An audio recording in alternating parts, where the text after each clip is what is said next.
हरिओम नारायण हरि। आप सब लोगों का मेरे YouTube channel spiritual walk with मैत्री में सकारात्मक रूप से हार्दिक स्वागत है। आप सब लोग स्वस्थ रहें, व्यस्त रहें, मस्त रहें। इसी कामना, इसी इच्छा और इसी मंतव्य से रोज मैं अपना वीडियो शुरू करती हूँ और आज भी ऐसी ही कामना के साथ आपके सामने प्रस्तुत हूँ। और आज काफ़ी दिनों के बाद मैं वीडियो रिकॉर्ड कर रही हूँ क्योंकि मेरा स्वास्थ्य कुछ ठीक नहीं था। तो मैं सिर्फ जो मेरा दूसरा YouTube चैनल है टैरो मैत्री टैरो रीडिंग, उसी के ऊपर ही मैं अपना वीडियो अपलोड कर पा रही थी। लेकिन आज मैं आपके समक्ष हूँ, लेकिन आज मैं आपके साथ थोड़े नाराजगी वाले मन से बात कर रही हूँ। इतने दिनों बाद मेरे कुछ प्रश्न हैं आपसे, मेरे कुछ क्वेश्चंस हैं आपसे, जिसका जवाब आप आराम से जब फुर्सत पाएं जरूर विचार करिएगा। हम बात करते हैं संस्कृति की, हम बात करते हैं विरासत की, हम बात करते हैं कि हम इस पूरी सृष्टि में, इस पूरे ब्रह्मांड में हम सनातन धर्मी सबसे प्राचीन सभ्यता है। बात हम सभ्यताओं की करते हैं, प्राचीन, अति प्राचीन। और हम सनातन धारा निरंतर बहने वाली धारा है। हमारी सनातन धारा निरंतर बहने वाली धारा है।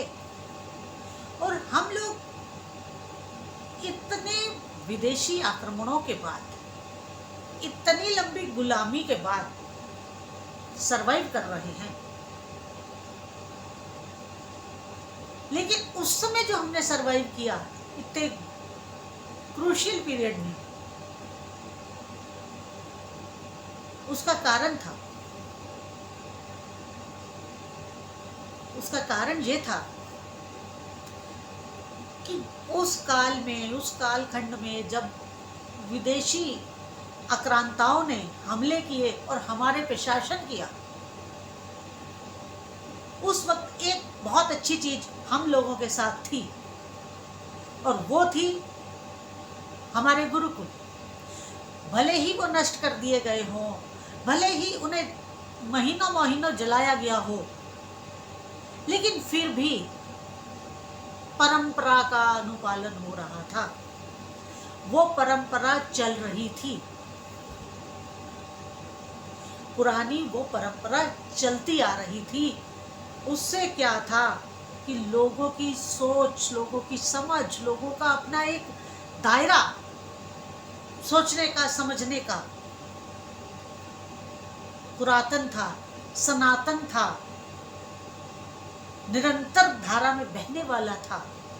क्योंकि उस समय मकाले की एजुकेशन नहीं थी, अर्थकरी विद्या नहीं थी, और हमारी सभ्यता, हमारी संस्कृति, हमारी विरासत, हमारा धार्मिक जीवन सुरक्षित रहा।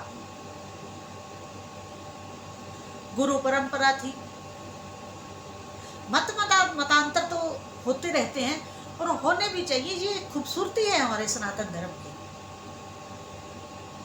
लेकिन मैं फिर भी ये कहूंगी, आप किसी भी मत को माने, किसी भी धर्म का अनुपालन करें, लेकिन वो जितने मत हैं, जितने विचार हैं, वो सब सनातन की धारा से निकले हैं।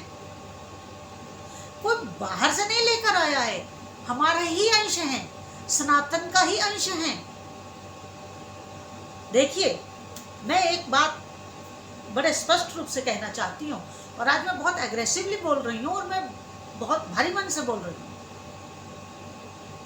क्योंकि मैं एक कट्टर सनातनी हूँ, मैं सन्यासिनी हूँ, निरंजनी अखाड़े से सन्यासिनी हूँ। मैं जानती हूँ जितने मत मतांतर इस समय पूरे भारत में या पूरे विश्व में हैं, वो सब सनातन की देन है। बौद्ध हैं, उनकी भाषा पाली हो सकती है, जैनियों की भाषा पाली हो सकती है, लेकिन निकले तो वो सनातन से ही है। वर्तमान में भी जितने मत मतांतर हैं, जितने पंथ हैं, जितने उनके फॉलोअर्स हैं, एक बात बड़े गौर से सुन लीजिए, और वो बात त्रिकाल सत्य है जो मैं कहने जा रही हूँ।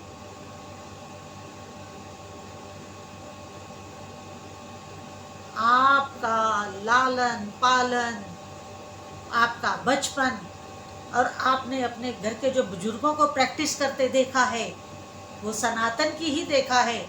बड़े होकर के भले ही आप किसी भी मत में जाएं, लेकिन जो आपके रूट्स हैं, जो आपकी जड़ें हैं, वो सनातन से ही जुड़ी हैं।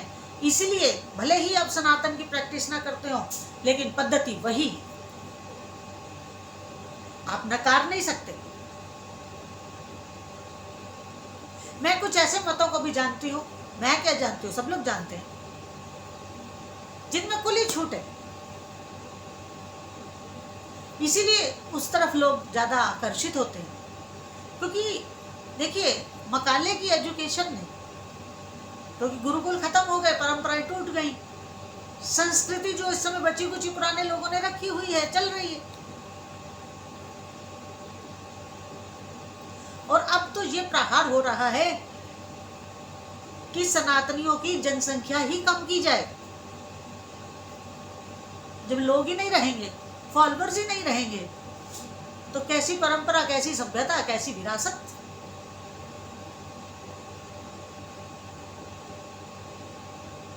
नहीं चलेगी ना फिर वो। कोई भी मान्यता, कोई भी सभ्यता, कोई भी संस्कृति किनसे चलती है? उनको मानने वालों से चलती है। जब मानने वालों को ही आप नहीं रहने दोगे, उन्हीं को ही कम करते चले जाओगे, तो कैसे चलेगा? अपनी संस्कृति को बचाना है, अपनी परंपरा को आगे निरंतर रखना है। पहले अखंड भारत था, Myanmar, Vietnam, Afghanistan, Iran, Iraq, Bangladesh तो अभी बना। तो ये सारे हमारे ही अखंड भारत के हिस्से थे, और यहाँ सब जगह सनातन परंपरा थी।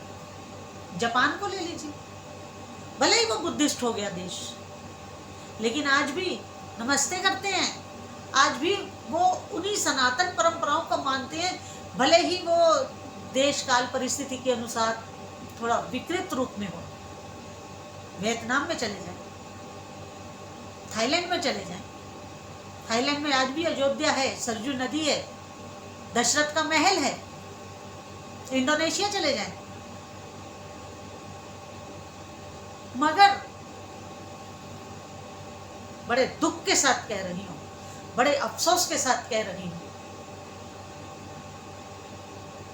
उन सब जगहों से सनातन नहीं बचा। क्यों? क्योंकि उसके मानने वाले कमजोर हो गए, गुरुकुल धीरे धीरे धीरे धीरे समाप्त हो गए। और अब तो मकाले की एजुकेशन है, मकाले की शिक्षा है, जो हमें हमारे जड़ों से ही काट चुकी है। आज हमारे बच्चों को ये नहीं पता कि घर में कोई साधु संत आता है तो उसको कैसे उसके आगमन के ऊपर उसका स्वागत करते हैं, पैर छूते हैं कि नहीं छूते हैं, हाय हेलो करते हैं, क्या करते हैं, एक पैर से पांव छूते हैं कि दो पैर से, दोनों हाथों से पांव छूते हैं कि दोनों एक हाथ से पैर छूते हैं। इतनी भी आजकल के बच्चों को जानकारी माँ बाप नहीं दे पा रहे।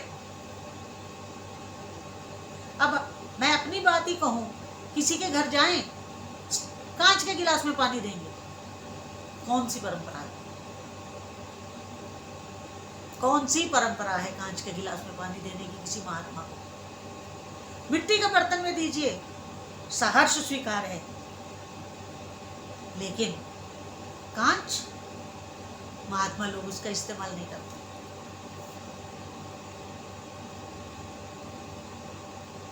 लेकिन इन बातों में तो बहुत छोटी बातें, इनका कोई ज्यादा महत्व नहीं है। लेकिन अपनी जनसंख्या को बढ़ाइए, जो मैं बात कहना चाह रही हूँ। अपनी संस्कृति से अपने बच्चों को जोड़िए। और मैं क्या कहूँ, आजकल कहते हैं कि दादा दादी कहानियां सुनाते हैं, आजकल के दादा दादियों को ही कुछ नहीं आता, वो अपने संततियों को क्या सिखाएंगे, क्योंकि वो भी मकाले की एजुकेशन पढ़े हुए हैं।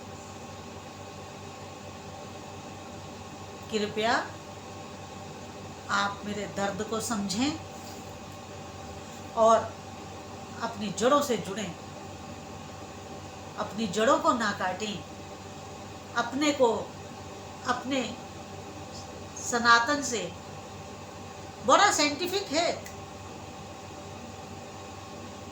बड़ा साइंटिफिक है। देखिए, नानक देव कह गए कि कलयुग केवल नाम आधारा।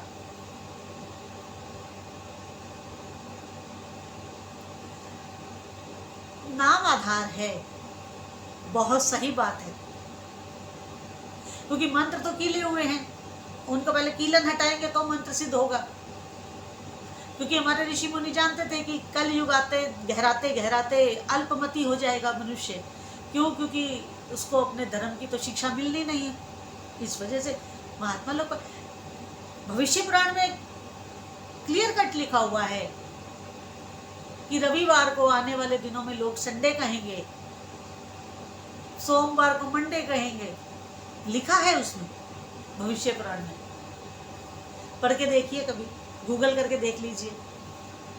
तो मेरी आपसे करबद्ध विनती है कि अपनी जड़ों को मत छोड़िए और अपने धर्म के रक्षक बनिए, और अपने धर्म को बचाने के लिए जो जो आवश्यकता है, उन सारी आवश्यकताओं के ऊपर, उन सब बिंदुओं के ऊपर ध्यान दीजिए, ताकि हम अपनी संस्कृति को बनाए रख सकें। और इतनी सुंदर, इतनी खूबसूरत, अब कहाँ तो हमारा इतना बड़ा अखंड भारत था, और अब छोटे से उसमें रह गए हैं, और अब भारत के भी कई हिस्सों में हम बाहर हो चुके हैं। विधर्मियों का वहाँ डेमोग्राफी बदल गई है। तो अगर आप आज नहीं जागेंगे तो आगे का समय बड़ा कठिन काल है। अपने आप को संभालें, जागृत हों और दूसरों को भी जागृत करें। अगर आपको मेरा ये वीडियो अच्छा लगे तो मेरे YouTube channel spiritual walk with मैत्री को अधिक से अधिक सब्सक्राइब करें, लाइक करें, शेयर करें, और बेल आइकन को जरूर क्लिक कर दें, ताकि जैसे ही वीडियो अपलोड हो उसकी आपको नोटिफिकेशन मिल जाए। हरि ओम नारायण हरि।